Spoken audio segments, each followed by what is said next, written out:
The great conflict of the ages is about to intensify. But remember the words of Jesus. In me ye might have peace. In the world you shall have tribulation. But be of good cheer. I have overcome the world. Would you like to know how to exercise courage and fight the good fight of faith? Listen to this devotional. Conflict and Courage, a daily devotional by Ellen G. White. Marrying and giving in marriage. In the days that were before the flood, they were marrying and giving in marriage until the day that Noah entered into the ark. Matthew 24, verse 38. In Noah's day, brute force was the prevailing influence in the world. By threatened punishment, men intimidated other men. Instead of doing justice to their neighbours, they carried out their own unlawful wishes.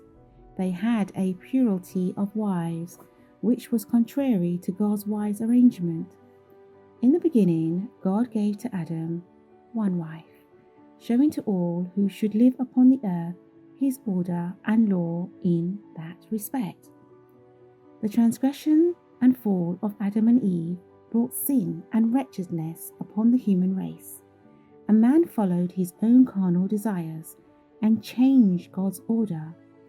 The more men multiplied wives to themselves, the more they increased in wickedness and unhappiness. If one chose to take the wives or cattle or anything belonging to his neighbour, he did not regard justice or right, but if he could prevail over his neighbour by reason of strength or by putting him to death, he did so, and exulted in his deeds of violence. They loved to destroy the lives of animals.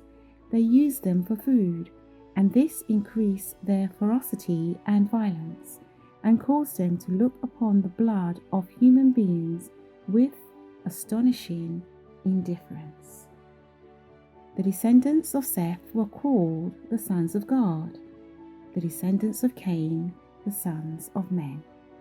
As the sons of God mingled with the sons of men, they became corrupt, and by intermarriage with them, lost through the influence of their wives their peculiar, holy character, and united with the sons of Cain in their idolatry.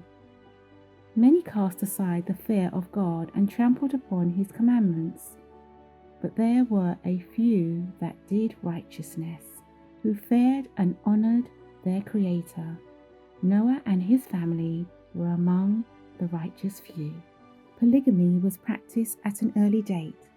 It was one of the sins that brought the wrath of God upon the antediluvian world.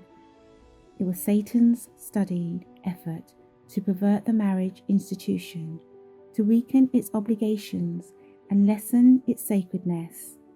For in no surer way could he deface the image of God in man and open the door to misery and vice.